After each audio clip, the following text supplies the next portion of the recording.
तो age of religions is over, ये तो हम लोगों ने देख लिया।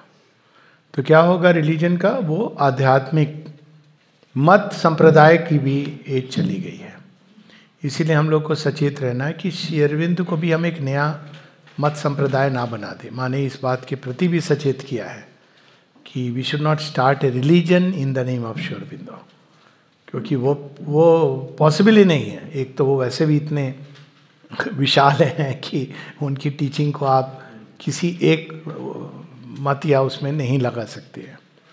पर हमको फिर भी कॉन्शियस होना है कि कहीं उनकी टीचिंग्स के आधार पर हम एक मत या संप्रदाय ना बना दें। Age of religions is over, मतलब मत संप्रदाय इत्यादि के परे एक नई एज आ रही है मैनकाइंड की। घर पर रखा हुआ है, घर में एक नई एज मैनकाइंड की अब प्रारंभ हो रही है, जिसको स्पिरिचुअल एज की बात की है माने। और स्पिरिचुअल एज का अर्थ ये है कि मनुष्य स्वयं को जानेगा इन द ट्रू सेंस, और जब वो जानेगा तो वो अनंतता, यानी वो किसी भी सीमित विचारधारा या किसी भी सीमित मत या संप्रदाय में बंधा नहीं रह सकता है। और ये हम देखते हैं कि मूवमेंट शुरू हो गया है ह्यूमन साइकिल में, इसकी बहुत विस्तार से चर्चा की गई है। तो वो बात का विषय। विज्ञान का क्या होगा? तो विज्ञान का भी विस्तार होगा और विज्ञान भी ग्रेजुएट करेगा। और वो भी श्री अरविंद की पोयम है, एक बड़ी सुंदर समय का, वो तो हम लोग शायद आज ना पढ़ें, साइंस एंड द अननोएबल, ये पोयम है, जिसमें श्री अरविंद कहते हैं कि साइंस के अंदर भी एक सत्य की खोज है। तो वो चलती चलती कहाँ मैटर के अंतिम छोर पे पहुंचेगी, फिर वो अकल्ट वर्ल्ड में प्रवेश करेगी, ऑलरेडी कर चुकी है। अकल्ट वर्ल्ड में प्रवेश करने के बाद वो ऊर्जा के क्षेत्र में जाएगी, प्राण जहाँ से जड़ तत्व आया है, फिर ऊर्जा के क्षेत्र में भटकेगी बहुत लंबे समय तक। ये भी प्रारंभ हो गया है, इसके फर्स्ट बिगिनिंग्स दिख रहे हैं। ऊर्जा के क्षेत्र में खेलती खेलती वो ऊर्जा के पीछे क्या है, तो वो जाएगी चेतना, साइंस ऑफ कॉन्शियसनेस, जिसके बारे में श्री अरविंद पूरी रूपरेखा दे करके गए हैं। अगर हम श्री अरविंद के एसेज हैं और उसका नाम ही दिया उन्होंने साइंस ऑफ कॉन्शियसनेस, और वो नहीं जो ब्रेन से कॉन्शियसनेस निकली है वो नहीं, पर कॉन्शियसनेस में वैज्ञानिकों की रुचि प्रारंभ हो गई है। और ऐसे वैज्ञानिक हैं जो अब ये मानते हैं कि कॉन्शियसनेस ओरिजिन है, ना कि बाई प्रोडक्ट है ब्रेन का, मानने लगे हैं। और बड़े प्रोमिनेंट साइंटिस्ट तो एक बार चेतना के क्षेत्र में आ गई साइंस ऑफ कॉन्शियसनेस, तो नेक्स्ट लीप क्या होगा? Being unknowable. आप चेतना के द्वार से ही जाकर के ईश्वर का दर्शन कर सकते हैं, अगर विज्ञान के प्रोसेस को लेके चले। तो ये भी प्रोसेस शुरू हो गई है और we can participate in it. विज्ञान, चेतना का विज्ञान तो हमारे यहाँ था ही, और भारतवर्ष में ये आना चाहिए। और मैं बिफोर आई प्रोसीड, ये मुझे अजीब लगता है कि हम लोग भारतवर्ष में विज्ञान का हमारा एक इनोवेटिव अप्रोच होना चाहिए। कुछ एक जगह हैं जहाँ ये कॉन्शियसनेस स्टडीज़ बोल के प्रारंभ हुई हैं। फॉर एग्जांपल निमांस है बेंगलोर में, वहाँ उन्होंने एक प्रॉपर कॉन्शियसनेस स्टडीज़ बोल के प्रारंभ किया है। एक सीमित क्षेत्र में गया था मैं, वहाँ उन्होंने बुलाया था गेस्ट लेक्चर के लिए। वहाँ पे उन्होंने क्या शुरू किया है कि जिसको हम कहते हैं अचेत है। तो अचेत जब व्यक्ति है तो वास्तव में अंदर उसको कुछ भी महसूस नहीं होता या कुछ होता है। तो जो स्टडीज़ की उन्होंने पेट स्कैन वगैरह से, और कहा कुछ कुछ होता है, ब्रेन सिग्नल्स रिसीव करता है, वो हालांकि वो सुन नहीं रहा है, रिस्पॉन्ड नहीं कर रहा है। और इससे एक बिल्कुल नया तरीका उपजता है डीलिंग विद अनकॉन्शियस पीपल। आपको लग रहा है वो अचेत है, अरे ये तो अचेत हैं, ये तो अचेत हैं, ये तो अचेत हैं, क्या करना, दुखी हो रहे हैं। लोगों ने कार्ड बांट दिए कि इनकी मृत्यु होने वाली है, आ जाइए, ये सब पिक्चरें भी बन गई इस पर। लेकिन अचेत के अंदर भी चेतना विद्यमान है, बाहरी सरफेस कॉन्शियसनेस से विड्रॉ कर गई है। और मेरे इसके साथ बहुत सारे अनुभव जुड़े हैं पेशेंट्स के साथ जो डेथ के उसमें जा रहे हैं। तो इसके अल्टीम कंक्लूजन क्या होगा? Death is not the end, क्योंकि कॉन्शियसनेस, एनर्जी, इनका तो विनाश नहीं हो सकता, जड़ तत्व का हो सकता है। तो वो चेतना का क्या होता है जो व्यक्ति के अंदर थी, क्या वो भी कहीं एक हब में जा कर के, जैसे शरीर के अंदर बहुत सारी चीज़ें आती हैं जाती हैं, शरीर एक हब है, एक पात्र है जिसके अंदर ये चीज़ें आती हैं, और जाति भी हैं। वैसे ही क्या हमारे अंदर भी चेतना का एक गुह्य केंद्र है जहाँ दुनिया भर की चेतना, उसकी अलग अलग अवस्थाएं प्रवेश करती हैं और उसको पोषित करती हैं। अगर हमने ये प्रश्न कर लिया तो साइकिक बीइंग जानना इवन विज्ञान की दृष्टि से दूर नहीं है। और उसके बाद वो तो विनाश नहीं हो सकता चेतना का, तो फिर उसका क्या होगा? फिर वहाँ रीबर्थ, इन सब चीज़ों में आएंगे ही आएंगे। विज्ञान ऑलरेडी इस दिशा में प्रवेश कर चुका है। जो लोग ये कहते हैं कहाँ है नया एज, नया एज, क्यों? क्योंकि वो लोग अभी भी ये एक्सपेक्ट कर रहे हैं कि बच्चे सुबह उठ के हमारे पाँव नहीं छूते। वो चला गया, वो एज ऑफ रिलीजन जैसी बात हुई है, एक नई चीज़ प्रकट हो रही है। तो अभी हम लोग उसमें और ना जाके, क्योंकि आज शिवरात्रि है, तो कुछ शिव जी के बारे में पढ़ लें। और वो प्रश्न है एक जो बड़ा सुंदर, इसमें उसका उत्तर भी है कि दुनिया बनाने वाले, क्या तेरे मन में समाई, तूने काहे ये दुनिया बनाई, बनाई ही क्यों? पहले तो ये प्रश्न जो है ना, ये भारतीय मानसिकता का प्रश्न नहीं है। ये प्रश्न जिस फिल्म में आया है, मैंने वो पिक्चर देखी भी है, और ये एक उस मानसिकता का प्रश्न है जहाँ भगवान वहाँ है और सृष्टि यहाँ है। एक द्वैतवाद की जो एक्सट्रीम टेंडेंसी है कि वो दोनों एक नहीं है, ना मिल सकते हैं। तो उसने बनाई और हम यहाँ फंस गए। भारतीय मानसिकता क्या कहती है? वही यह बन गया। हाँ, वो आप कहेंगे सोहम अस्मि, the self there and the self here are one. तो ये तो प्रश्न ही डिसमिस कर दिया कि भाई उसने बनाई नहीं, वह बना। तो हम कौन है? वह बना। तो अब हम ब्लेम नहीं कर सकते, ब्लेम करने को नहीं बचा। हमें कहना पड़ेगा कि ये प्रारंभ क्यों हुआ। ये प्रश्न उचित है कि भाई ये प्रारंभ ही क्यों हुआ। प्रारंभ हुआ तो हम सबका उसमें आना, हम भी वही ये मास्क पहन करके खेल रहा है। एक श्री अरविंद की कविता है, उसमें एक लाइन है, lila in us is the 1000-fold being who is one. वही जो बहुरूपिया नाना रूप धारण करके खेल रहा है, हमारे अंदर भी है। पोयम का नाम है लीला। तो उसमें उसका बड़ा सुंदर एक निरूपण है। लेकिन आज हम लोग इसको शिव जी के अंदाज में सुनेंगे, ना कि कृष्ण जी के। पर थोड़ा सा उसके पीछे एक बैकग्राउंड, कौन है शिव? श्री अरविंद कहते हैं कि सच्चित आनंद, ये हम सब इससे परिचित हैं। सच्चिदानंद ब्रह्म रूपम। तो भगवान के को अगर हम कहें कि उनका जो मूल स्वरूप क्या है, तो वो सच्चिदानंद है। सच्चिदानंद कहाँ से प्रकट हुए? परब्रह्म। उसके बारे में आप कुछ नहीं कह सकते। ना कह सकते हैं कि वो हैं, ना कह सकते नहीं हैं, क्योंकि हर डेफिनेशन में आपने उनको लिमिट कर दिया। ये भी श्री अरविंद की एक कविता है, परब्रह्म, जिसका अनुभव ये उन्होंने लिखी कलकत्ता में है। उसको 1912-13 में श्री अरविंद कहते हैं 18 hours a day I am able to dwell in the परब्रह्म। परब्रह्म क्या है? एक 4 लाइन, क्योंकि बड़ी सुंदर पोयम है, तो उसको हम लोग ये श्री अरविंद के 4 जो मुख्य प्रमुख रियलाइजेशंस हैं। एक तो है निर्वाण, दूसरा है वासुदेवम सर्वमिति, और तीसरा है परब्रह्म, और चौथा है जो सिद्धि दिवस पे श्री कृष्ण का पूरी तरह फिजिकल बीइंग के साथ एक होना।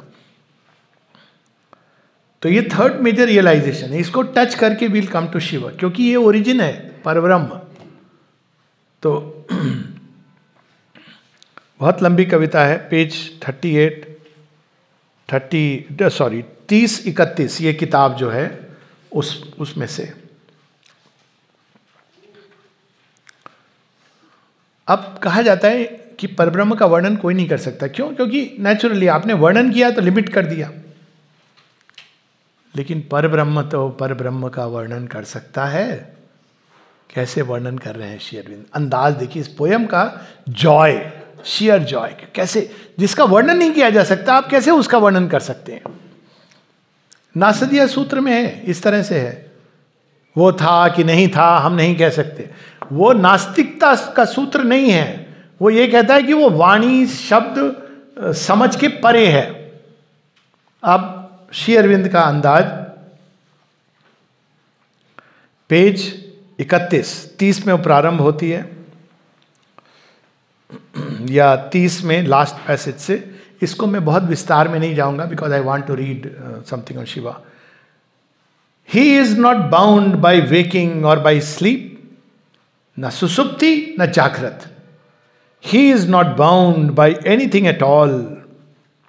Laws are that he may conquer them. To creep or soar is at his will. To rise or fall. इसका बस आनंद लेंगे, इसको इस वाइन को पिएंगे, लेबल नहीं डालेंगे ये कौन सी वाइन है, इस मॉडल है, कितना स्पिरिट मिली हुई है। One from of old possessed himself above. स्वयं को वो जानता था, स्वयं भू, स्वयं प्रकाश। The ancient of the days, Purusho Purano, who was not anyone nor had a form. वो ना शिव है, ना ब्रह्मा है, ना विष्णु है, ना कृष्ण है, कुछ भी नहीं है। Not yet was formless, neither hate nor love could limit his perfection, peace nor storm. आप देखिए, he is, we cannot say. For nothing too is his conception of himself unguessed. आप कहेंगे he is, तो मतलब there is something called as is not. आपने label कर दिया ना, बांध दिया। Nothing भी स्वयं को वो छुपा लेता है, सबसे गोपनीय। He is, we cannot say, for nothing too is his conception of himself unguessed. He dawns upon us and we would pursue. But who has found him, or what arms possessed? जिस दिन ये कहा कि मैंने भगवान को पा लिया, उस दिन वो छूट गए। आप ये कह सकते हैं उन्होंने हमें पजेस कर लिया। मन मना भव मदभक्ता, ब्रह्मभूत जिसकी बात हो रही है, मैंने पा लिया ब्रह्म को, मतलब आपने नहीं पाया है अभी। क्योंकि आप नहीं पा सकते। आप एक हो सकते हो, पजेस कर सकता है वो, आप जान सकते हो एक होके तादात्म्य के साथ, पर वो पा नहीं सकते, क्योंकि फिर तो वो सब कुछ वही है भी और नहीं भी। ही is not anything yet all is he. How he is not anything? क्योंकि आप उसको, ये गीता में भी ये बात आती है, अगर मैं ये कहूं कि ये उंगली किसकी है, तो मेरी है। क्या मैं ये उंगली हूं? अब देखिए प्रॉब्लम हो जाएगी मुझे उत्तर देने में।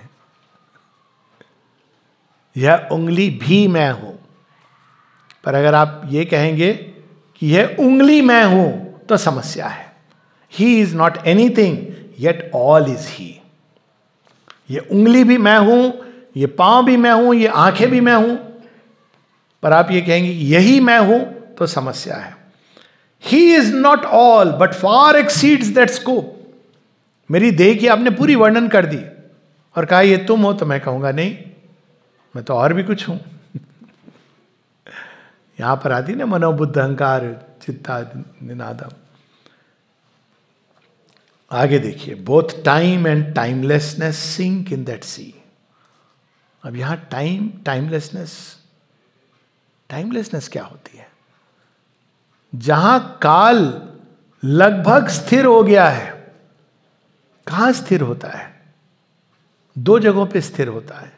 एक तो परम प्रज्ञा, जहां से काल का ओरिजिन है, सेंटर है जो, वहां वो स्थिर है।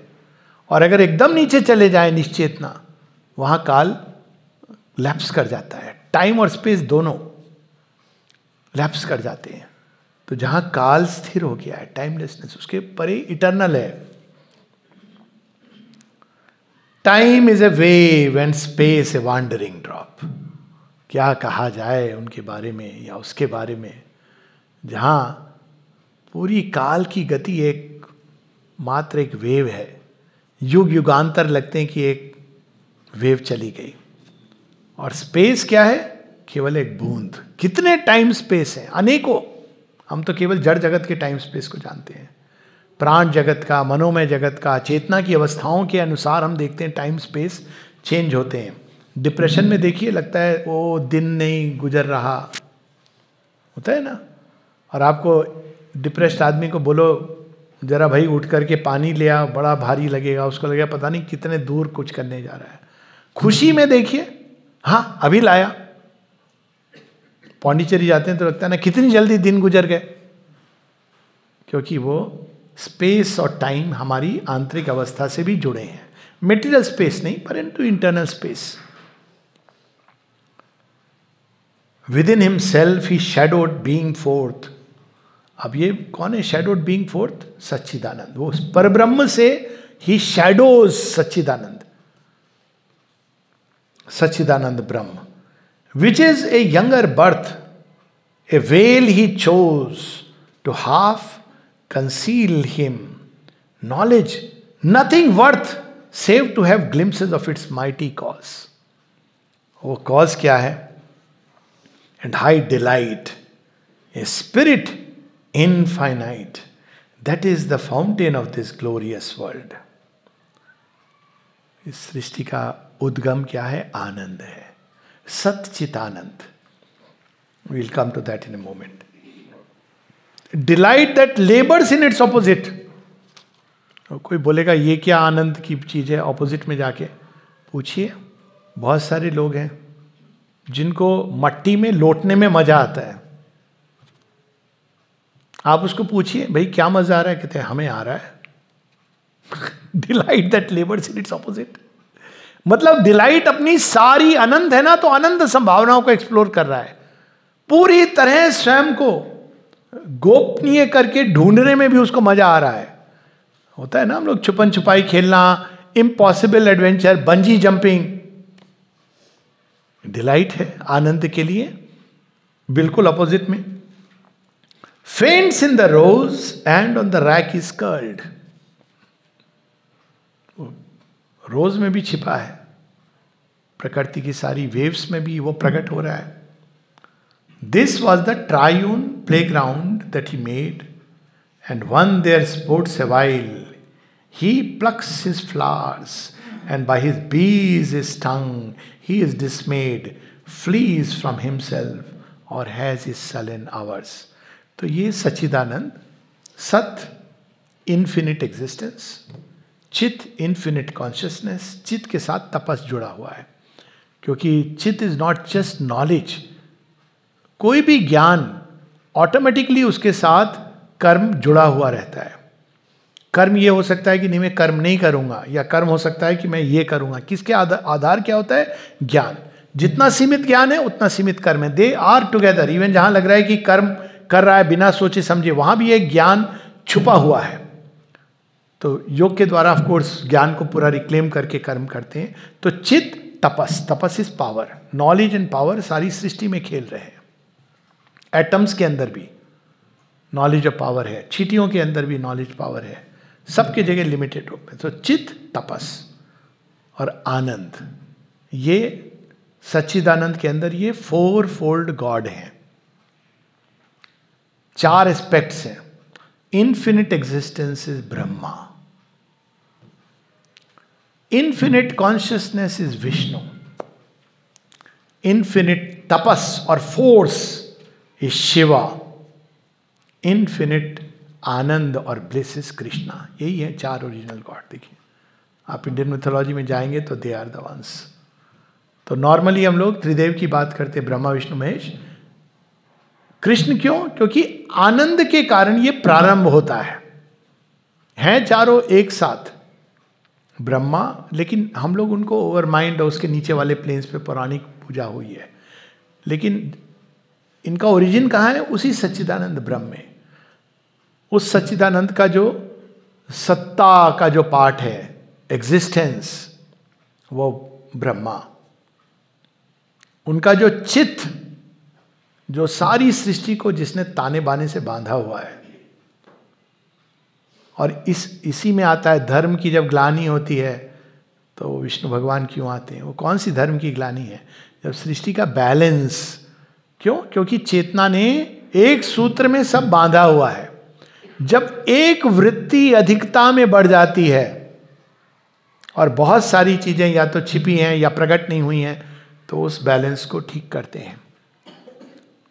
तो ये विष्णु और इन्फिनिट फोर्स शिव, और इन्फिनिट आनंद कृष्ण। तो यहाँ से प्रारंभ होता है और इसको उपनिषदों में चतुष्पाद ब्रह्म के रूप में भी प्रकट किया हुआ है। सावित्री में वो भी आता है। दोनों चीज़ें पैरेलली चलती हैं। दोनों हम लोग पौराणिक स्टेप्स को की कहानी ले सकते हैं जहाँ ये 4 एस्पेक्ट्स के ये नाम है, या हम लोग उपनिषदों को ले सकते हैं, विशेषकर मांडुक्य उपनिषद, चतुष्पाद ब्रह्म, वेकिंग, ड्रीम, स्लीप और तुर्या, यानी जागृत, स्वप्न, सुषुप्ति और तुर्या। तो जागृत वह जो मटेरियल यूनिवर्स है विष्णु, लेकिन उस पुराणों में विराट, विशाल विराट के रूप में वो प्रकट होते हैं। हिरण्यगर्भ स्वप्न, क्यों? हिरण्यगर्भ के अंदर क्या हो रहा है? सब कुछ जो उसने रिसीव किया है ना प्रज्ञा से, वो सब उसके अंदर बीज जो डाले गए हैं विश्व चेतना के अंदर, वो सारे विश्व को उन्होंने संभाला हुआ है, उसको मैनेज कर रहे हैं। और वही सारे बीज फोर्सेस के क्लैश से अंत में बाहर प्रकट होंगे। तो विष्णु हिरण्यगर्भ की, और वो किस पर सोए हैं? शेष शैया, शेष नाग, अनंत नाग। अनंत नाग कश्मीर में एक जगह है। लोग कहते हैं कश्मीर हमारा है, आप बताइए कब से जगह है? उसका नाम थैंकफुली नहीं बदला। अनंत नाग, अनंत नाग यानी इन्फिनिट टाइम। शिव जी का सरपेंट क्या है? Serpent of evolution, but will come to it in a moment. तो it is the infinite time, जो काल की गति में, और उसने क्या धारण किया है अपने ऊपर? पृथ्वी को। फन बदलती है, जब पृथ्वी एक फन से दूसरे फन पर जाते हैं तो ट्रांजिशन होता है। इसको आज हम लोग कहते हैं ना मैग्नेटिक चेंज और ये और वो, और उसके कारण सारी चीज़ें, वेदर पैटर्न बदलता है क्योंकि वो एक डिफरेंट युग में प्रवेश करती है। इसको मिस्टिक सिंबल के रूप में बताया गया है। वो सिंबल केवल नहीं है, ये एक दर्शन भी है। और कॉस्मिक वाटर्स पर वो सोए हुए हैं। क्यों सोए हुए हैं? उनके गर्भ के अंदर क्या हो रहा है? वो सब ब्रह्मा जी जो रजोगुण संपन्न है, वो नाभि से निकलते हैं और कमल के ऊपर बैठ करके वो प्रारंभ करते हैं सृष्टि। इसके विस्तार में नहीं जा रहा हूँ क्योंकि कविताओं को केंद्र में रख के करेंगे। और हिरण्यगर्भ के परे प्रज्ञा, super conscient light and force, that is Shiva. Shiva यहां पर ये बन जाते हैं। सुषुप्ति, इसीलिए शिव जी को जब देखते हैं वो एकदम गहरे ट्रांस में है। वो नहीं बता रहे हैं कि सृष्टि क्या है, उनके हृदय में क्या चल रहा है, किसी को नहीं पता, देवताओं को भी नहीं पता है। और उसके परे तुर्य, परम आनंद, कृष्ण जी पीछे खड़े हैं। अब इसको आप ऐसे कनेक्ट करिए। तो इंपेल्ड बाई आनंद क्या होता है? अब सृष्टि प्रारंभ होगी। कैसे प्रारंभ होगी? परम सुसुप्ति में जो परम प्रज्ञा सोई हुई है ट्रांस के अंदर। हमेशा शिव जी दिखाते हैं ना एकदम समाधिस्थ है, उनको जगाना है। कौन जगाएगा? उन्हीं की शक्ति, आद्य शक्ति मां पार्वती, वो चली जाती है उनसे दूर, मेटीरियल नेचर में चली जाती हैं और वो धीरे धीरे धीरे धीरे वो शिव जी से आकर्षित होकर के उठती जा रही है। प्राणवंत होता है मेटीरियल नेचर, फिर मनो में होता है, फिर एकदम नजदीक पहुंचती हैं। पर शिव तो जाग नहीं रहे हैं, उन्हीं की शक्ति गई है। और फिर वो क्या करती हैं? जगन माता आनंद में एक लीला रचते हैं। क्या लीला रचते हैं? प्रेम का बीज डालते हैं। आनंद के लिए सृष्टि बनी, यही उपनिषदों में यही कहा गया है। आनंदार्थ, हमें क्या डिस्क्राइब किया? अमृतस्य पुत्र, आनंद के लिए ये लीला है। और इस पर सावित्री में एक बड़ा सुंदर पैसेज है, those who are interested. Bliss is the secret stuff of all that lives. This a bliss in joy, a bliss in sorrow, a bliss in rise, a bliss in fall, a bliss in victory and defeat. हर चीज को चखता है वो जो बैठा हुआ है और उससे पोषित होता है। क्यों चखता है? वो रहस्य अगर हम देखें कि अनंत संभावनाओं को प्रकट करने के लिए सारे अनुभव जरूरी हैं। अनंत में अनंत को डिनाई करने की भी पॉसिबिलिटी है। तो क्योंकि तभी तो ब्लिस की टोटलिटी आती है। जो कहते हैं ना सब चीज़ें आराम से मिल जाती है। इसको लोक भाषा में अगर हम कहें कि जिस बच्चे को माता पिता सब चीज़ आराम से दे देते हैं, एयरलाइन दे देते हैं 4 साल की उम्र में, तो क्या होता है फिर? भगोड़ा बन जाता है वो। तो अच्छे माता पिता नहीं देते हैं ऐसे, कहते हैं रुको, मेहनत करो, चैलेंजेस लो। हम चैलेंजेस से घबराते हैं, पर यदि हम ये जान जाएं कि ये आनंद के लिए सृष्टि बनी है, तो हम चैलेंजेस को कैसे देखेंगे? अच्छा, भगवान हमको अच्छी वाली भोजन देने के लिए तैयार कर रहे हैं। तब हेल क्या दिखाई देगा? As the shortcut to heaven's gates. उसमें भी हमको परम प्रेमी का प्रेम दिखाई देगा। क्यों नहीं देख पाते हैं? अरे बड़ी पीड़ा है, कष्ट है, क्यों बना दिया उसने? अरे ज्यादा आनंद के अधिकारी बनने वाले हो भाई, अब वो या तो वाइन पियो, उतने ही तुम्हारे अधिकार है, या डिवाइन को पियो। इसीलिए तो देखिए सोमरस दोनों पे अप्लाई करता है। जो ब्रिटिश, जो बाहर वालों ने पढ़ा, उन्होंने कहा ये बार्ली है, बार्ली का एक विशेष पौधा है जिसको निचोड़ के सोमरस मिलता था। लेकिन सोमरस सबसे अंत में आते हैं। सोम सबसे पहले देव हैं जो सृष्टि के अंदर जाते हैं, निकालना शुरू करते हैं। क्यों? क्योंकि आनंद के कारण सब टिके हुए हैं। कितने भी लोग दुखी, जिसको कहते हैं दुखी आत्मा, वो सबको ब्लेम कर रहे हैं, भगवान को ब्लेम कर रहे हैं, ये है वो है, पॉलिटिशियंस को ब्लेम, सबको ब्लेम कर रहे हैं, खुद को भी ब्लेम कर रहे हैं। उनसे बोलो भैया मेरी पहुंच है, टिकट कटवा दें तुम्हारा, मर्सिडीज में आ जाएंगे यमराज। अरे भैया हम ये मतलब थोड़ी था, कुछ अच्छी बातें भी तो हैं कुछ तो अच्छा हो ही रहा है। देखिए आप कैसे, क्यों? क्योंकि एक जॉय है। इवन जो सुसाइड कर रहा है वो भी क्यों कर रहा है? Perhaps I will get a joy, मुक्त होके, पीड़ा से मुक्त होऊंगा शायद, एक कहीं आशा की वो देखता है। ये जॉय जो है यही हमारी विल टू लिव का कारण है। कितना भी लोग ब्लेम कर दे, माया है, बड़े बड़े मंचों से बोलते हैं अरे ये तो माया है, फिर ग्रहण करते हैं चंदा आप पूछो भैया आप क्यों माया में बंध रहे? नहीं, हम तुमको मुक्त कर रहे हैं तुम्हारे पॉकेट की माया तुम बंधे रहोगे, आप यहां, मैं, हम तो तुम्हारा बंधन ले रहे हैं अपने ऊपर। सब जगह माया माया बोल करके, अरे किसकी माया है? श्री कृष्ण कहते हैं मेरी माया है भाई मोह का त्याग करना है, माया का नहीं। मोह है wrong false relation with the world, and there is a true relation with the world. वो क्या? ममय वंश, आनंद। जब मोह का त्याग होता है तो ये सृष्टि आनंद में दिखने लगती है। मोह हमको कहता है अरे मेरे शरीर को कष्ट हो रहा है, अरे मैं मर सकता हूं, अरे मैं कमजोर हूं, मैं अशक्त हूं। ये सब मोह का मोह ही है जो कहता है ये संसार को छोड़ देनी अच्छा है, चला जाऊं मैं कहीं, वो दुनिया मेरे बाबुल का घर, ये दुनिया ससुराल। ये मोह है, it's a misguided mysticism. Lecture मोह माया पर नहीं है, शिव जी पर है। तो let us come to Shiv ji.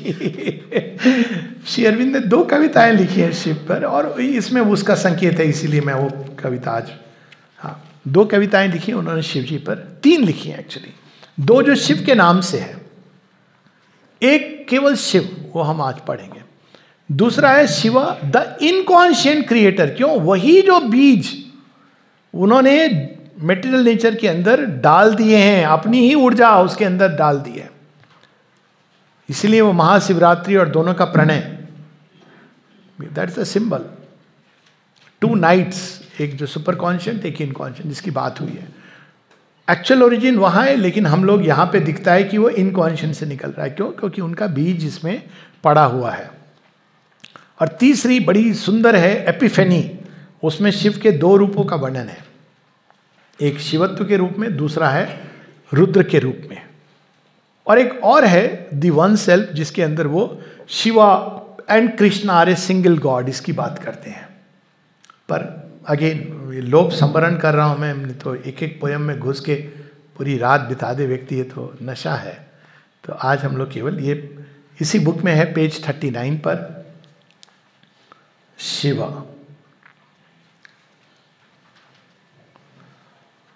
Page 39, ये जो किताब है Shri Aurobindo's life through his poems. और मैंने ये यहाँ क्यों डाली है? क्योंकि श्री अरविंद माता जी के जीवन में भी, श्री अरविंद आप फोटो देखिए उस समय की, माँ ने उसको बताया it is in his ascetic form, महातपस्वी के रूप में, और उससे वो बाहर आते हैं। 1920 की कहानी फोटो है, उसके पहले वो फोटो ही नहीं देते थे। क्यों बाहर आते हैं? जब माँ आती है, और माँ आती हैं, पहले आती हैं तो प्रेरणा दे, उनकी माँ की प्रेरणा पर आर्य प्रारंभ होती है। देखिए वही कहानी है जो शिव पार्वती की लीला है, एक नए रूप में प्रकट हुई है। On the white summit of eternity a single soul of bare infinities. अब देखिए एक एक शब्द, white summit of eternity, absolute purity, जहां कुछ भी नहीं है। प्योरिटी किस तरह की? जहां कुछ भी प्रकट ही नहीं हुआ, सब अप्रकट है।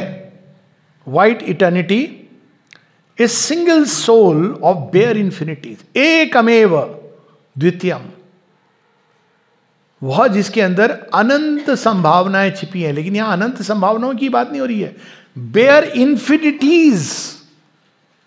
Every godhead is infinite, अगर वो ज्वाइन करे अपने सोर्स में। और वो इंफिनिटीज, आप किसी जस्टिस इंफिनिटीज, प्रेम इंफिनिटीज, ब्यूटी इंफिनिटीज, उसकी अपनी एक असीमता में उसकी वहां छिपी हुई है अप्रकट रूप में। बेयर, प्रकट नहीं हुई है इसलिए बेयर। वाई? बिकॉज वो अपने मूल स्वरूप में है। यहां bare, guarded he keeps by a fire screen of peace. शांति है, शिव की शांति, लेकिन फायर स्क्रीन, ज्यादा करीब मत जाइएगा, वो शांति भस्म कर सकती है अगर आपके अंदर गलत भाव है। ऐसी होता है ना आश्रम में जो लोग जाते हैं, बड़ी शांति मिलती है। कोई लोग माता जी से पूछते थे, माँ हम शांति के लिए आना चाहते हैं। माँ कहती थी यहाँ रहना बहुत मुश्किल है, क्योंकि वो यज्ञवेदी है। कुछ दिन के लिए जाते हैं, दूर से जाते हैं, शांति मिलती है। और शांति है, इसमें बड़ी घनीभूत शांति है, लेकिन वो अग्नेय शांति है। ऐसी शांति है जिसके अगर आप बहुत करीब गए तो तपने लगोगे। आश्रम में तप करता नहीं है कोई, तप कराया जाता है, क्योंकि वो तपोस्थली है। आप चाहें नहीं चाहें, आपको पकड़ पकड़ के भगवान कराएंगे, वो एक अलग स्टोरी है। फायर स्क्रीन, देखिए अग्नि का ज्वाल, वो जैसे स्क्रीन के रूप में। अब ये नहीं वो प्रत्यक्ष नहीं है, लेकिन बहुत ताप है। तप का अर्थ ही ये होता है, तप, ताप हम लोग कहते हैं ना, हीट, कंसेंट्रेटेड अवस्था है। वहां अग्नि जिससे सारी सृष्टि जन्म लेगी, वो कंसेंट्रेटेड फॉर्म में है, और उसमें कुछ भी अभी प्रकट नहीं हुआ है। His mistake loneliness of nude ecstasy, वहां भी आनंद है। किस चीज का आनंद है? एकांतिक आनंद, एक होने का आनंद। लेकिन उस आनंद में सब कुछ छिपा है, अनंत संभावनाएं छिपी हैं। शिव का वर्णन है, लेकिन कौन सा? वो प्रज्ञा स्वरूप में, सुसुप्ति की अवस्था में जिसकी बात हुई है। But touched by immense delight to be, कौन है पीछे? श्री कृष्ण, चुलबुले, नटखट, नटखट नागर, वो जो शक्ति छिपी हुई है उसको प्रॉट कर रहे हैं। Delight to B. सृष्टि क्यों बनी है? डिजायर के कारण नहीं बनी है, भूल नहीं है भगवान की, माया नहीं है, ये जॉय को अनेकों रूप में। अब कौन सा आनंद? उनको तो आनंद है, न्यूड एक्सटेसी है। अब उपनिषदों में तो इसको एक बार बड़े अजीब ढंग से भी कह दिया, पर उपनिषदों की वाणी है तो उसका हम वो नहीं कहते। एकाकी न रमते, अकेलेपन में क्या मजा है। अगर आप इसको लिटरली ट्रांसलेट करें, अकेलेपन में क्या मजा, एकाकी न रम्यते।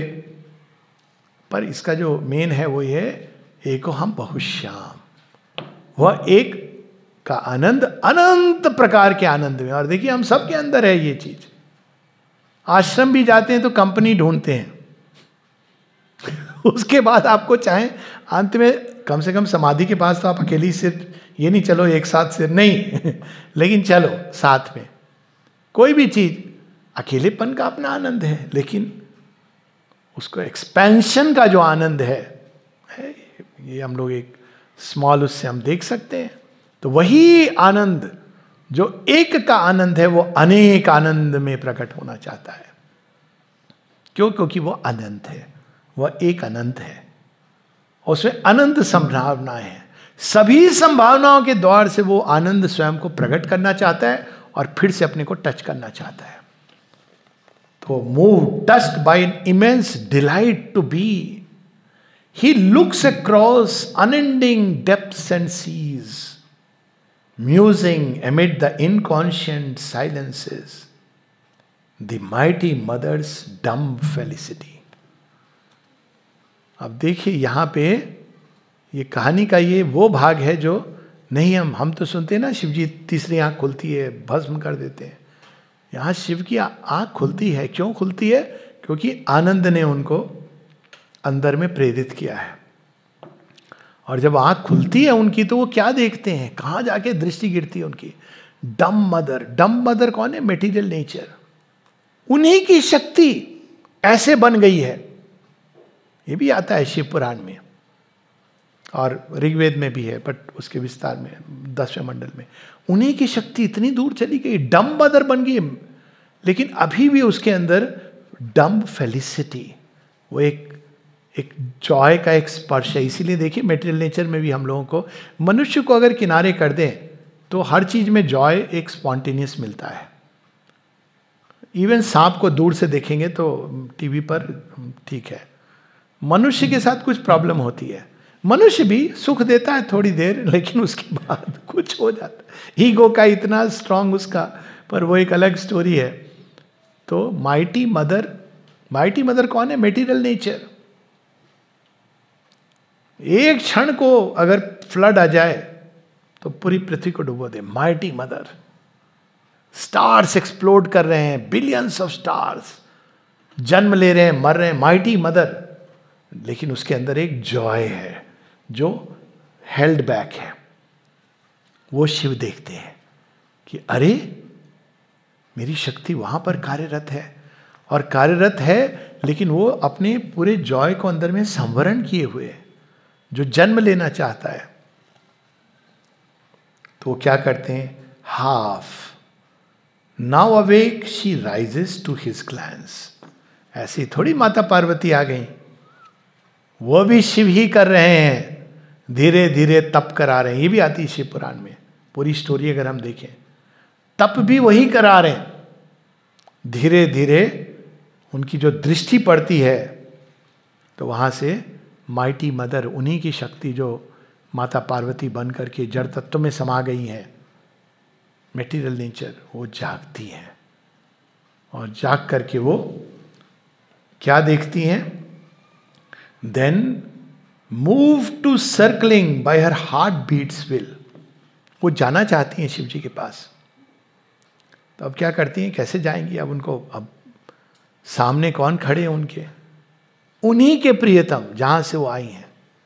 तो अब क्या करती है? वो डांस कर रही हैं, उनका हृदय आनंदित हो रहा है, उल्लास से भर जाता है, और वो नृत्य करती हैं। अब देखिए प्रकृति का नृत्य है ना, इसी चीज को कहा जाता है प्रकृति कहाँ शांत समाधिस्थ होती है, जब वो सेल्फ में समा जाती है। वहीं से निकली है, दोनों अलग नहीं है। और वो शांत तभी होती है, उसके पहले शांति नहीं आ सकती। आप प्रयास कर लो कितना भी। तम आत्मस्थम ये नुपश्यन्ति धीरा स्तेषाम शांतिम शाश्वती नेत्रेशम। आप कितनी भी कोशिश कर लो। और इसका हम लोग उदाहरण देखते ना, बड़े अशांत मन, ये वो इधर उधर। आप गए समाधि पर, कुछ क्षणों के लिए ऐसा लगा उफ, सब डिसॉल्व हो गया। तो प्रकृति क्या कर रही है? नाच रही है। क्यों नाच रही है? वहां पहुंचना चाहती है, सर्कलिंग। अब इसी बात को देखिए अलग अलग जगह। ईशावास्यम इदम सर्वम यत्किंच जगत्याम जगत। Individual motion, cosmic motion, atoms नाच रहे हैं, इलेक्ट्रॉन नाच रहा है। अनेकों अनेकों ताल छंद लय में कौन नाच रही है? प्रकृति नाच रही है। और नाचते नाचते वो बहुत कुछ गिफ्ट बना के लेके जा रही हैं परम पुरुष के पास. Then move to circling by her heartbeat's will. The rhythmic whirls describe that passion dance. अनेकों अनेकों उनके नृत्य से जगत प्रकट हो रहे हैं. वर्ल्ड्स, जैसे जैसे वो नाच रही हैं, लास्य, इसी को कहा गया है लास्य. उस नृत्य से अनेकों जगत प्रकट हो रहे हैं मां पार्वती के या मेटेरियल नेचर के नृत्य से. Life springs in her and mind is born. अब यहां समरली श्री अरविंद बता रहे हैं, प्राण के जगत प्रकट हो रहे हैं, मनों में जगत प्रकट हो रहे हैं. Life springs in her and mind is born. Her face, अंत में जब माइंड की जगत के बाद her face, she lifts to him who is her self. तब वो देखती हैं कि ये, अरे मैं ही तो हूं. हु इज हर सेल्फ, वही तो, वहीं से तो मैं आई हूं. वह जिनको मैं देख रही हूं, उन्हीं से तो मैं निकली हूं. अपने सोर्स और ओरिजिन को देख रही हैं. अब देखिए कैसे कैसे डांस करते करते वहां पहुंच रही हैं. Who is her self until the spirit leaps into the spirit's embrace. लेकिन ये क्यों किया जब अंत में स्पिरिट टू स्पिरिट एम्ब्रेस होनी थी? Delight of multiplicity. माता पिता से पूछें कि भाई बच्चे को क्यों जन्म दे रहे हो, क्या बोलेंगे? ये कारण, जॉय मिलता है. कोई माँ बाप बोलेगा नहीं मैं इंजीनियर नहीं बना था, मैंने हवाई जहाज नहीं उड़ाया, मैं चाहता हूं मेरे परिवार में कोई जहाज उड़ाए. ये सब बाद में आता है. संतान केवल जॉय का एक ह्यूमन लेवल पे इसके. आप जब जॉय के लिए तो कोई बोलो तो आप खेलते रहो बच्चे के साथ. अरे ये क्या बात कर रहे हैं? उनको बड़ा मजा आता है जब बच्चा बाहर जाता है, देश विदेश जाता है, स्ट्रांग बनता है एक्सपीरियंस लेकर के. कठिनाई आती है. कोई माँ बाप से पूछ लीजिए, उसको अच्छा लगेगा कि मेरा बच्चा हमेशा घर मेरे 15, 16, 18 साल तक शायद लग सकता है. उसके बाद अगर कोई बोले आपका बच्चा क्या करता है, आप बच्चा घर में, आपको परेशानी होगी, अच्छा नहीं लगेगा, आप बताओगे. But because that is the delight, जिसके लिए वो अलग हो जाता है, दूर जाता है. उसके बाद जब वो रिकवर करता है, उसका जो डिलाइट है, इसमें अलग मजा है, लेकिन एक सीमित मजा है. और जब वो पूरे बरस विदेश में रहा और तब आप मिलते हैं, उसका अलग मजा है. अब देखिए ये डिलाइट टू बी कितना एक्सटेंड करती है, किस किस तरह से. और अंत में जब मिलन होता है, the spirit leaps into the spirit's embrace. तो ये सारी जो सृष्टि है वास्तव में ही और शी, ईश्वर और शक्ति, कृष्ण राधा, शिव और पार्वती, ये अलग अलग पुराणों में इसको अलग अलग ढंग से वर्णन किया गया है. और वो किस लिए बनी है? डिलाइट को मल्टीप्लाई करने के लिए, और वह सब प्रकट करने के लिए जो अंदर में छिपा है. जब डिवाइन मदर डांस करती है ऊपर के, तो शिव के ही अंदर वह सब जो छिपा है उसको वो प्रकट करती जाती है. हर चीज में शिव को ढूंढ रही है. मेटीरियल यूनिवर्स क्रिएट हो गया. कहाँ है शिव, कहाँ है शिव, कहाँ है शिव? प्राण के जगत, अनेकों अनेकों जगत प्रकट हो गए, उसमें भी शिवत्व के लक्षण हैं इधर उधर. और इसीलिए बिकॉज ये जो इवोल्यूशनरी प्रोसेस है, इसी को शिव के गले में जो सरपेंट है, serpent is the power of evolution. और वो क्यों है? क्योंकि दो तरह से आप देखिए, एक बड़ा स्विफ्ट जाता है, और सरपेंट एक ट्रांजिशन है कोल्ड ब्लडेड से वार्म ब्लडेड क्रीचर्स का, जमीन पर रेंगने वाले से उड़ने वाले जीव का. इवन मेटीरियल नेचर में ये चीज आती है. Serpent is always, Shiva serpent माने का is the power of evolution. तो वो सरपेंट जो है वो इवॉल्व, पूरा इवोल्यूशन जो हो रहा है उन्हीं की शक्ति से, पावर ऑफ इवोल्यूशन वो शिव का ही है. और जब दोनों का मिलन होता है, मेटीरियल नेचर और शिव का, या हम ये कहें ईश्वर और उनकी शक्ति का, लेकिन वह शक्ति जो डम मेटीरियल नेचर बन गई थी, वह जो यूनियन होती है, परफेक्ट यूनियन, वही यूनियन वास्तव में उसका जो अल्टीमेट आनंद है, उसके लिए सृष्टि बनी है. और अब इसको श्री अरविंद के योग से जोड़ लीजिए. आप देखिए कि हर अवतार के साथ जो उनकी शक्ति है दूर चली जाती है। राधा और कृष्ण कभी मिलते नहीं हैं। बुद्ध और सुजाता के बारे में कोई बात नहीं करता है। क्राइस्ट ने तो मेरी मैगडलेन को निष्कासित कर दिया है, कुछ लोग मानते हैं। मदर मेरी की भी कल्ट है। राम और सीता मिलते हैं फिर विलग हो जाते हैं। सीता कौन है? सीता रामायण में तो बहुत स्पष्ट है वो स्टोरी। भूमिजा है, मेटेरियल नेचर, लेकिन कौन है? आद्य शक्ति है, दोनों हैं एक साथ। असुर ले जाता है, हरण कर लेता है, पर वरण नहीं कर पाता, because she is too big for him, too powerful. प्रयास करता है, वो भी जानता है कि यदि ये शक्ति हम मेरे पास आ गई, ultimate power, then nothing can defeat me. मिलन होता है, लेकिन फिर उनको भूमि पर जाना पड़ता है, बिकॉज मैनकाइंड तैयार नहीं है, मनुष्य तैयार नहीं है उस मिलन के लिए। और कैसे तैयार नहीं है? धोबी का डाउट हमारे मन में भी है। क्या डाउट है हमारे? धोबी देखिए, धोबी क्या करता है? साफ करता है वस्त्रों को, लेकिन वो क्या कहता है? मां सीता साफ नहीं है। कहानी देखिए। हम भी क्या कहते हैं? जड़ तत्व में भगवान प्रकट होना। नहीं नहीं नहीं, ये तो आप लोग, अरे हमारे भैया हिरण्यकश्यप के समय भी भगवान एक बार जड़ तत्व से निकलते हैं तोड़ करके। हमारी दशावतार की कहानी है ये, किंतु आप भारतीय उसमें भी आप सुनेंगे ये चीज। भगवान जड़ तत्व में, ये सब कपोल कल्पित बातें हैं। मन प्रकट हो गया, अभी प्राण प्रकट हो गया, लेकिन भगवान नहीं प्रकट हो सकते। कैसे काया दिव्य हो सकती? ये सारे जो डाउट्स हैं, धोबी हमारे अंदर है, जिसके चलते अलग होना पड़ता है। लेकिन इस बार जब माँ श्री अरविंद का मिलन होता है 24 अप्रैल 1920 को, तो माँ क्या कहती हैं? माँ यही कहती हैं कि it is the tangible sign of the decisive victory over adverse forces, जो अलग करके रखती हैं।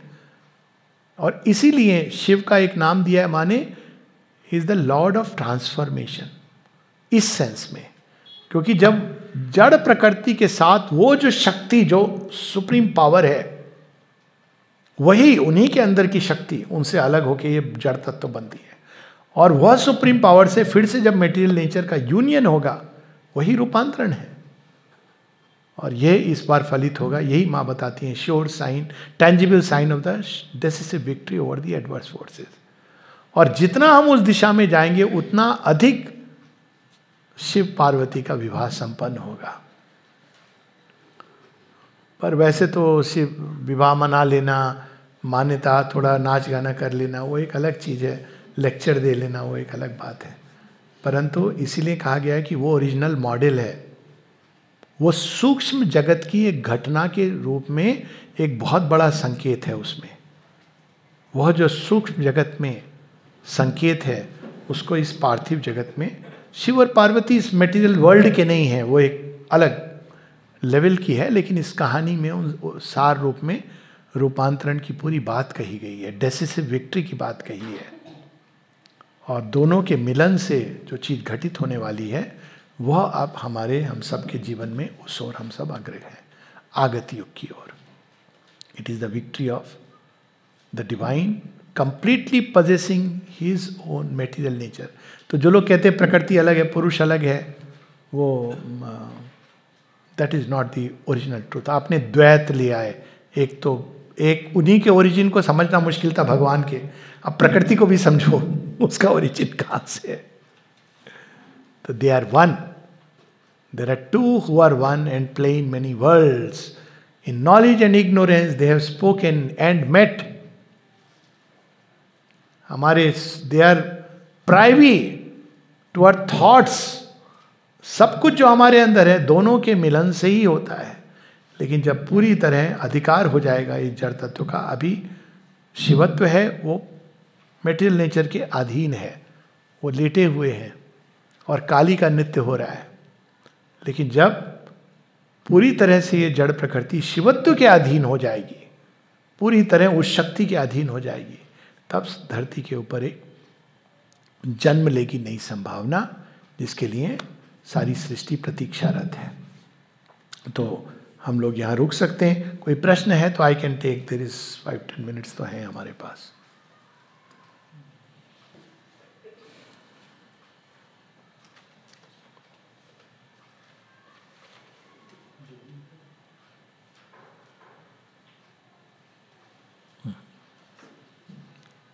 हाँ, मॉर्निंग में बात चल रही थी कि जैसा एक एग्जांपल दिया था बैंक का लॉ कर्मा या नेचर के टुवर्ड्स द गॉड विल होता है, उसको थोड़ा सा।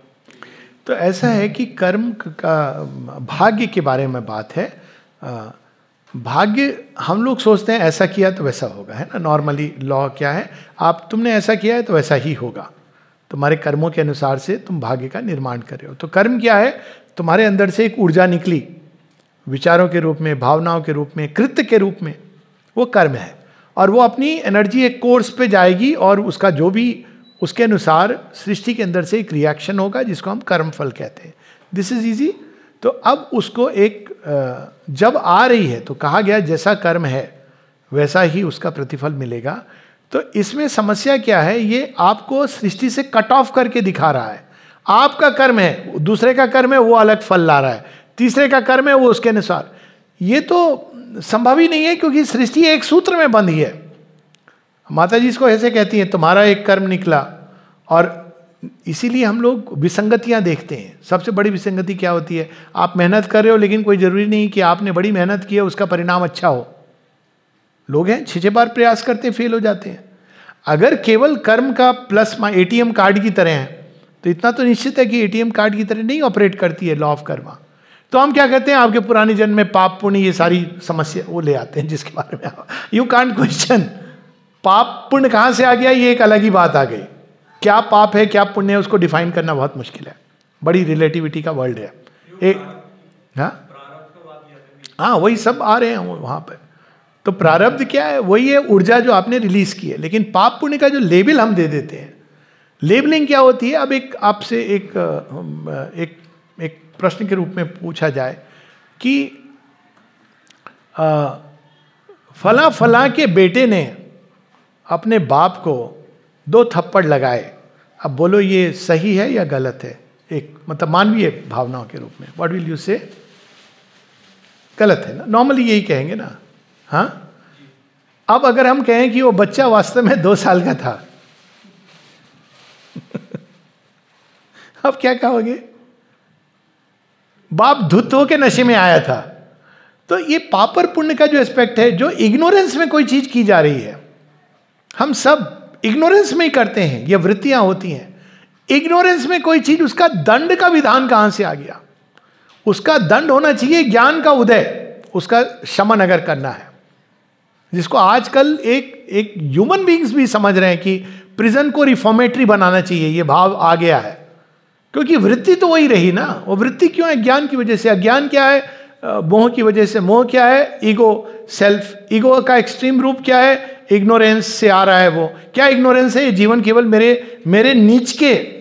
अब वहां भी डिलाइट का प्रकृत रूप है, मैं लूटू खसूटू, ये संसार का सब कुछ मेरे लिए बना है, ये अज्ञान है, डिजायर। अब वो अज्ञान किसने दिया था, कोई व्यक्ति ने तो बोला नहीं था मुझे अज्ञान दे के भेजो। तो वो इवोल्यूशन की प्रोसेस से हम इसको समझ सकते हैं, पर वो एक लॉन्ग चैप्टर है। अभी केवल हम भाग्य के उसमें। तो हमारे अंदर जितने भी कृत्य होते हैं वो संसार के एक समपूल में जाते हैं। कई सारे कृत्य आ रहे, जैसे हम कहते हैं भगवान से पर्ची लगाना। Let us take the common example, Hanuman ji का हमने मत्था टेक दिया, सब ने बालाजी को ट्यूसडे को जा करके सब ने प्रे कर दिया। मान लो हम सब एग्जाम, सब बच्चे जा रहे हैं एग्जाम में, सेम एग्जाम है, 100 में से 2 का सिलेक्शन होना है, सब ने जाके कह दिया। अब हनुमान जी क्या करेंगे, प्रॉब्लम हो गई। तो अब ये कॉन्ट्राडिक्टरी विल्स हैं जो क्लैश कर रही हैं। इतना कॉम्प्लेक्स है ये वर्ल्ड अरेंजमेंट, इतना सिंपल नहीं है कि मेरे कर्म और मेरा फल। तो पहले तो हमको ये समझना है कि ये कर्म का जो सिद्धांत है, ये कर्म है, ये रियलिटी है, लेकिन ये एक बहुत कॉम्प्लेक्स पाथवे बना हुआ है इसका। इतना सिंपल नहीं है कि मैंने 100 रुपये लिए थे पिछले जन्म में किसी से, तो इस जन्म में ठीक है 100 रुपये चले गए, पता नहीं सूद के साथ गए, कैसे गए। वही व्यक्ति दूसरे भेष में आ गया, वो पता नहीं क्या करेगा 100 रुपये का। तो it's not a mechanical law, पहली चीज ये समझनी है। मैकेनिकल लॉ रिजिड होती है, उसमें आप परिवर्तन नहीं कर सकते हैं, रिजिड।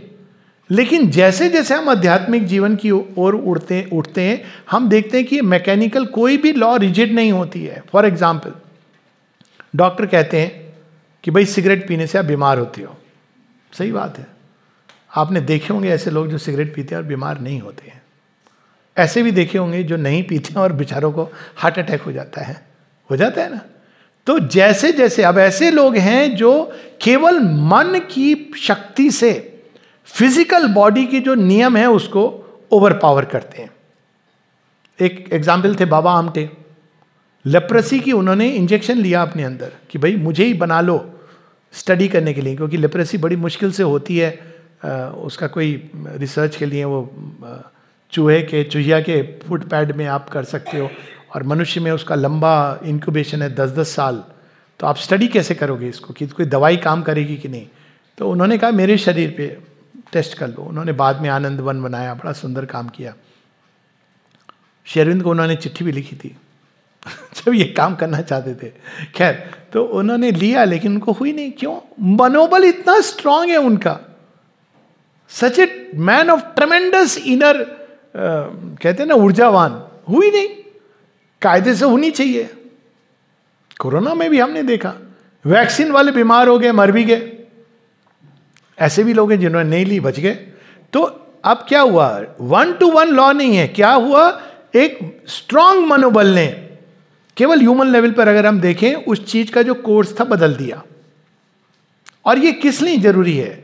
जो लॉ ऑफ कर्मा जैसे समझी जाती है उसमें स्कोप ही नहीं है किसी चीज को करने का। तो उसका लॉजिकल परिणाम ये होना चाहिए कि अगर मैं बीमार हूं तो मुझे डॉक्टर के पास नहीं जाना चाहिए। क्यों? अगर मेरे कर्म में लिखा है कि कुछ होना है तो होगा। पर हम जाते हैं क्योंकि कहीं ना कहीं हमारे अंदर इंट्यूटिव सेंस है कि नहीं, we have a role to play. वरना हमको कहना चाहिए, जो मानते हैं कि नहीं भाई आपके भाग्य का लिखा होगा, they should not go to a doctor. मरना लिखा है तो मरोगे, नहीं लिखा है तो नहीं मरोगे, कितना भी कोरोना हो जाए। क्योंकि मनुष्य के अंदर कुछ है जो इंट्यूटिवली जानता है कि I have a role to play however small. वो एक अलग डिस्कशन है, फ्री विल पर बहुत बड़ी एक टॉक भी है मेरी, अवेलेबल है। किंतु ये है कि जैसे जैसे हम चेतना में वृद्धि होती है वैसे वैसे हम नियम को ओवर पावर करने लगते हैं, और वह जो कर्म का प्रभाव है वो चेंज होने लगता है।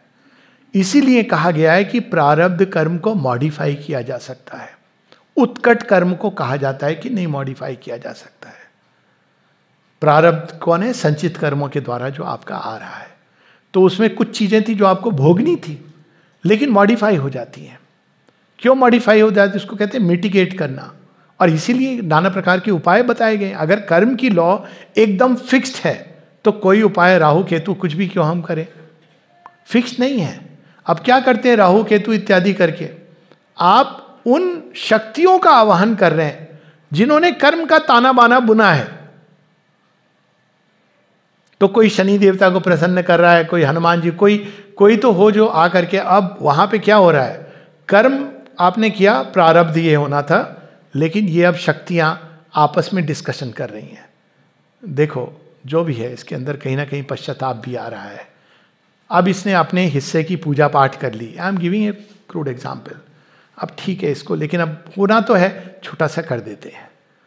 जहां उसको काटा पीटी होनी थी, एक सुई की खरोच पड़ गई, ये हो गया। इसको ये तो मान्यता है हमारे यहाँ। उत्कट कर्म, उसका क्या? उत्कट कर्म वो होते हैं जो सुसाइड और मर्डर कहा जाता है कि उसमें भी मोटिव इंपॉर्टेंट है। क्योंकि अब ऐसे तो फिर जो योद्धा है, सोल्जर है, उसका क्या? इसमें भी हमारे शास्त्रों में लिखा गया है कि इवन उत्कट कर्म कैन डिसॉल्व। उत्कट कर्म किसको कहते हैं? मरण और मारण। क्यों? क्योंकि वो सबसे बड़ा पाप कहा गया है, ब्रह्म हत्या या जीव की हत्या, यानी जो लोग ह्यूमन बींग्स हैं। श्री कृष्ण क्या कहते हैं? मन मना भव मद भक्ता मद्याजी मानमस्कुरु सर्वधर्मान परित्यज्या मामेकम शरणम व्रजा अहम त्वा सर्व पापेभ्यो मोक्षयिष्यामि मा शुचा। माँ कहती, my child, the grace can completely annul karma. अब there are levels of determinism. Material level की एक डिटर्मिनिज्म है। मैंने दही खाया, खट्टा खाया, मेरा गला खराब हो गया, ऐसा नहीं होता है, लेकिन विश्वास है। वायरस आया, बीमार पड़ूंगा, ये मेटीरियल लेवल की डिटर्मिनिज्म है। प्राण की लेवल पर अगर कोई ऊर्जावान है, कहे देखी जाएगी, तो डिटर्मिनिज्म चेंज हो जाएगी। जिसका मनोबल बहुत स्ट्रांग है वो कोरोना के बीच से निकल जाएगा, कुछ नहीं होगा। जिसके अंदर आत्मबल है वो अनटच्ड होगा भय से भी, और जिसके ऊपर भगवान की करुणा है उसके अंदर कोई चीज अगर जो होनी भी थी तो माइल्ड होकर के चली जाएगी। और जिसके ऊपर माँ भगवती की कृपा है वो कंप्लीटली, आपको पता भी नहीं चलेगा कि कौन से कर्म थे, चले गए, आप बस सुरक्षित होकर के चले जा रहे हैं। That's what it means.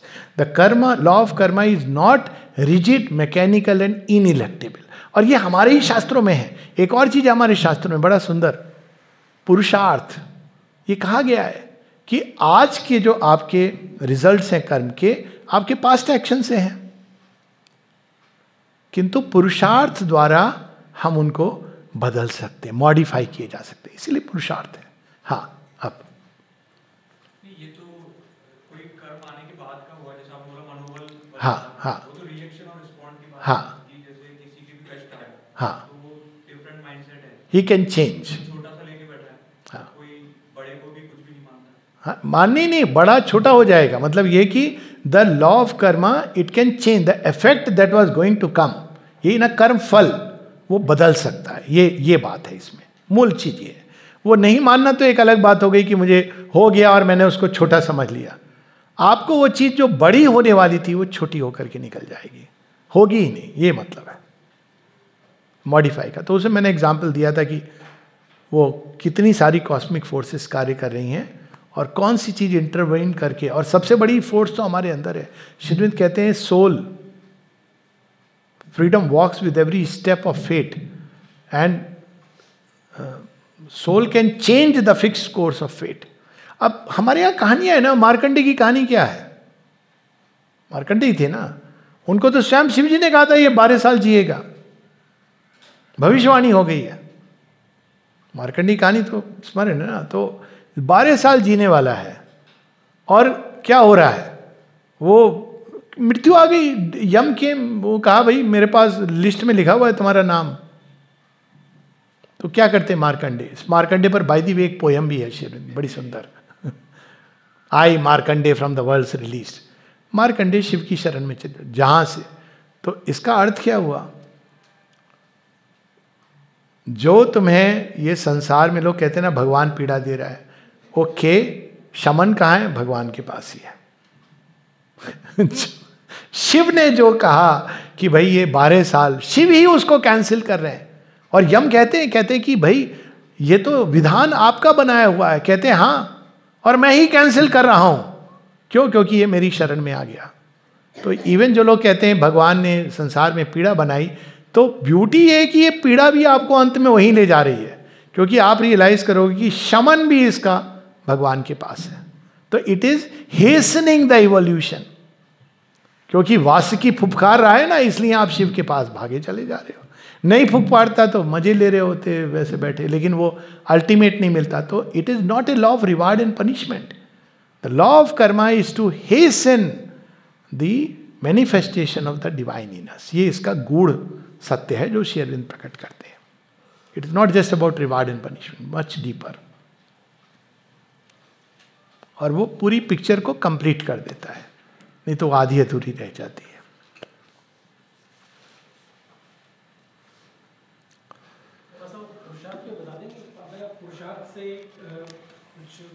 हाँ,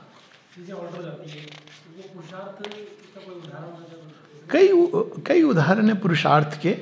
एक उदाहरण हमारे यहाँ बड़ी सुंदर, एक 2-4 कहानियां में एक कहानी आपको बता देता हूँ। ये राम जी के पूर्वज है राजा निमिष। तो उनको वो जाते हैं इंद्र वहाँ पे और उनको कुछ करते हैं ऐसा इंद्रलोक में जाके। एक इसकी अच्छी वाली स्टोरी वो ये है कि जब वो जाते हैं राजा, ये निमिष की नहीं, ये दूसरी कहानी है, तो वहाँ पे उनको 2 मुहूर्त का स्वर्ग मिला है।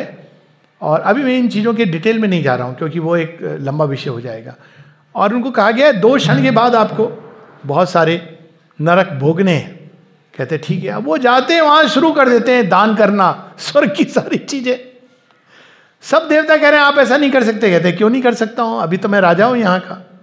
अब ये उनके पुण्य इतने जमा हो जाते हैं स्वर्ग के अंदर कि उनको भगवान विष्णु को बुलाना पड़ता है। तो भगवान विष्णु आके कहते तुम ये क्यों कर रहे हैं, तुम ये ना करो। तो कहते हैं ठीक है, मुस्कुरा रहे हैं दोनों। तो कहते हैं अब मेरा काम समाप्त हो गया, क्या अब मैं नहीं कुछ किसी को दूंगा। तो जो सारे वो गार्जियंस हैं हेवन के, वो कहते हैं ठीक है अब नरक में जाओ। बोला ये तो अब असंभव है। क्यों? कहते हैं विष्णु भगवान इसका उत्तर देंगे। तो विष्णु जी मुस्कुरा रहे हैं। तो कहता है वो व्यक्ति जो राजा बना है स्वर्ग का, कहता है भगवान का दर्शन पाने के बाद कोई नरक जा सकता है क्या? ये देखिए राजा निमिष की दूसरी कहानी। और वो वहां इंद्रलोक में भी जाके वो प्रॉब्लम करते, अच्छे कर्मों के कारण वो वहां पहुंचे, दशरथ के पूर्वज हैं, तो उनको धक्का मिलता है कि नहीं अभी तुम उनको नहीं। ये स्टोरी बड़ी थोड़ी, एक सेकेंड, ये बड़ी इंटरेस्टिंग स्टोरी है। उनको हाँ उनको पनिशमेंट मिलना है, तो वो कहते हैं कि कोई तरीका है क्या इस पनिशमेंट को शमन करने का? तो कहते हैं देखो, अगर धरती पर कोई भी व्यक्ति है जिसका तुमने शुभ किया हो और वो याद रखता हो तुमको अभी भी, तो तुमको जब तक वो याद रखेगा, जब तक धरती पर तुम्हारे गुड डीड्स को कोई याद रखेगा, तब तक तुम नरक नहीं जाओगे। तो वो जाते हैं, ढूंढते हैं, तो उनको मिल जाता है एक व्यक्ति। तो कहते हैं ठीक है अब तुम नरक नहीं जाओगे क्योंकि तुमने जो गुड किया अभी है, लेकिन उसकी तो कुछ अवधि होगी, तब तक तुम ऐसे ही वांडर करोगे। तो वो कहते हैं ये तो ठीक है, लेकिन मैं तो देखना चाहता हूं मेरे वंशज बाद में राम जी आएंगे, तो मैं रहूंगा कहाँ, रेस्ट कहाँ करूं? कोई तो स्थान दो ना धरती पर, मैं ऐसे डिसएम्बॉडीड घूम रहा हूं, कोई जगह होनी चाहिए। तो कहते हैं ठीक है तुम किसी की पलकों पे निवास कर सकते हो। तो इसलिए हम लोग सुनते हैं ना निमिष मात्र। तो वो कहानी अंत कहाँ होती है? जब राम जी सीता जी को अपलक निहार रहे हैं, क्योंकि उनको ये कहा गया है तुम्हारी अब स्विच, क्योंकि लोग याद रखेंगे तब तुम नहीं आ सकते। तो जब वो राम जी, बड़ी ब्यूटीफुल स्टोरी है, सीता जी को अपलक निहार रहे हैं, तब ये तो उनके पूर्वज हैं, पलकों पे बैठे हैं। ये कहते हैं मैं कैसे ऐसे देख सकता हूं? तो राजा निमिष चले जाते हैं, क्योंकि वो रहना चाहते थे for ever and for ever. और उनको ये कह दिया जाता है कि जब तक धरती के ऊपर कोई भी तुम्हारा कुछ गुडनेस याद रखता है, तब तक तुम रहोगे धरती पर। अब एक समय आता है जब उनको जाना है वापस, तो ये बानक बन जाता है कि राम जी की पलकों पर बैठे हैं, और जब वो माता सीता को देखते हैं कहते हैं मैं तो इनका दादा परदादा हूँ, ये देख रहे हैं माता सीता, मैं कैसे देखूँ? तो ही गोज अवे। तो इसलिए हम लोग निर्निमेष पढ़ा होगा ना ये शब्द हिंदी में, पलक बिना झपकाए देखते रहना, ये राजा निमिष की कहानी से ये आता है। ऐसी कई कथाएं हैं जिसमें फिक्स डेस्टिनी चेंज होती है, और इसी कारण बहुत सी स्टोरी में, अब जैसे कर्ण है, he could have change his destiny, Duryodhan he could have change his destiny, इसीलिए स्वयं श्री कृष्ण जाते हैं। अगर डेस्टिनी फिक्स्ड है तो फिर तो ये सारी लीला क्रम का कोई अर्थ ही नहीं था। It can change. तो बहुत सारी ऐसी, अब ये भी एक पुरुषार्थ है, भगवान की शरण में जाना सबसे बड़ा पुरुषार्थ है, क्योंकि इट रिक्वायर्स ट्रेमेंडस एफर्ट। तो ये सब कहानियों में संकेत है। माता जी श्री अरविंद ने इसके ऊपर अपना स्टैंप लगा दिया है, बस ये है, कहानियों में इसका संकेत है। वो कहते हैं कि देयर इज नो, भगवान मैकेनिकल थोड़ी है कि मैकेनिकल लॉ वो बना देंगे। मैकेनिकल लॉ तो भारतीय संविधान में भी नहीं होती, आप प्लीड कर सकते हो, है ना। तो भगवान कम से कम मनुष्य से तो बेटर है कि मैकेनिकल नहीं, भाई क्या करूं। ये तो मार्कंडे की, मांडव्य ऋषि की कहानी में भी है। मांडव्य ऋषि के ऊपर भी श्री अरविंद ने नंबर ऑफ पोएम्स लिखी हैं, meditations of Mandavya. Tomorrow we can read some of these poems, Markandey और मांडव्य पे। मांडव्य ऋषि की भी यही कहानी है कि वो एक रात, सुनी सबने कहानी, तो I need not repeat. Okay okay. So Mandavya Rishi हैं, तो एक बार एक चोर राजा के घर में चोरी करके ले जा रहा है, तो पीछे सिपाही पीछे पड़े हुए हैं। अब क्या करे, उसको पता चल गया सिपाही पीछे आ रहे हैं, तो वो मांडव्य ऋषि ध्यानस्थ है, वहाँ पे वो पोटली डाल के चला जाता है, भाग जाता है। और ये सिपाही आते हैं, मांडव्य ऋषि को देखते हैं, अच्छा आंख मूंद के तुम ध्यान कर रहे हो, चोरी करके, उठा के ले जाते हैं। राजा उस समय शयन कक्ष में जा रहा है, कहता है हमने चोर पकड़ लिया जो चोरी कर रहे, डाल दो उसको सूली के ऊपर। तो पनिशमेंट क्या था उस समय, सूली पर आप सो जाइए। सोएंगे क्या, मरेंगे। अगले दिन जब आएगा तो एक लाश पड़ी होगी। सुबह ये लोग आते हैं, खोलते हैं दरवाजा तो मांडव ऋषि ध्यानस्थ है। तो ये घबरा जाते हैं, कहते हैं ये तो कोई साधारण चोर नहीं है। राजा को बुलाते हैं, राजा देखता है तो रिकॉग्नाइज करता है, कहता है अरे ये बहुत बड़ी भूल हो गई। तो मांडव ऋषि को कहता है हमसे बहुत बड़ी भूल हो गई। तो मांडव ऋषि कहते हैं तुम हो कौन? मैं यहाँ का राजा हूं। तो मैंने पनिशमेंट दिया। अच्छा, तुम इतने बड़े हो कि तुमने मेरे लिए क्या होने वाला है उसका विधान बना दिया, तुमसे मुझे बात ही नहीं करनी है। वो कहते क्या हो गया, आप कहाँ जा रहे हैं? मैं तो यम के पास जा रहा हूं कि उसने ये विधान बनाया क्यों, क्या विधान है, मेरे जीवन में ये क्यों लिखा था? तो यमराज कह देते हैं आपने इतने 100 साल पहले या कितने जन्म पहले तुमने एक बटरफ्लाई को, छोटे बच्चा जिसने सुई गढ़ाई थी, तो तुमको उसका फलस्वरूप। तो कहते हैं एक बच्चे ने अज्ञान में एक सुई चिबा दी एक तितली को, उसके लिए ये पनिशमेंट। अब उस समय वो कहते हैं मैं अपने तपोबल से इस नियम को बदलता हूं। तो इसका गूढ़ तत्व क्या है कि संसार में 2 नियम चलते हैं पैरेलल। एक जो कठोर नियम है, यम का नियम, यम डिफरेंशिएट नहीं करता है। टका शेर खाजा, टका शेर भाजा, कम्युनिस्ट मॉडल। अच्छा हो बुरा हो, everybody must go through the. दूसरा जो सूर्य का नियम, सत्य धर्माय दृष्टि, वो चीजों को सत्य की दृष्टि से देखता है। और अब तक सृष्टि उस मृत्यु के नियम के अधीन चल रही थी। ये सावित्री तो बहुत विस्तार का विषय है, लेकिन धीरे धीरे अब सूर्य का नियम, the divine law is the law of harmony and delight, वो ऑपरेट करनी शुरू हो गई है। और इस कारण धीरे धीरे हम देखें कि और अधिक अपवाद मिलते जाएंगे, जहां law of karma and its fixed consequences no more there. आप भौतिक स्तर पे देख लीजिए, अब पहले रतौंधी होती थी, लोग अंधे हो जाते थे, है ना। हम लोग क्या कहते हैं, कर्म का सिद्धांत है। वैज्ञानिकों ने क्या कहा, आप देखिए रिलीजन और साइंस का जो कन्फ्लिक्ट। रिलीजन ने तो कह दिया भाई तुम्हारे कर्म थे। विज्ञान ने क्या कहा, नहीं अन्वेषण करो। उन्हें कुछ नहीं, गाजर खाने से ठीक हो जाओगे, विटामिन ए की कमी है, ठीक हो गई, नाइट ब्लाइंडनेस इज गॉन। कैसे हुआ? ज्ञान के बढ़ने से कर्म का जो फिक्स्ड लॉ था वो खत्म हो गया। मृत्यु क्या चाहती, ज्ञान नहीं बढ़े, क्योंकि अगर ज्ञान बढ़ा तो मृत्यु का साम्राज्य समाप्त हो जाएगा। और वही ज्ञान अंत में कहाँ ले जाता है, प्रेम के द्वार पर। वहां तो फिर एवरीथिंग बिकम्स डिफरेंट। तो ये बहुत, इस पर मैंने कई टॉक्स दी हैं, आपको और वहाँ पे मिल जाएंगी, हिंदी और इंग्लिश दोनों में, फेट के ऊपर। ओके, सब लोग रुके। जय मां।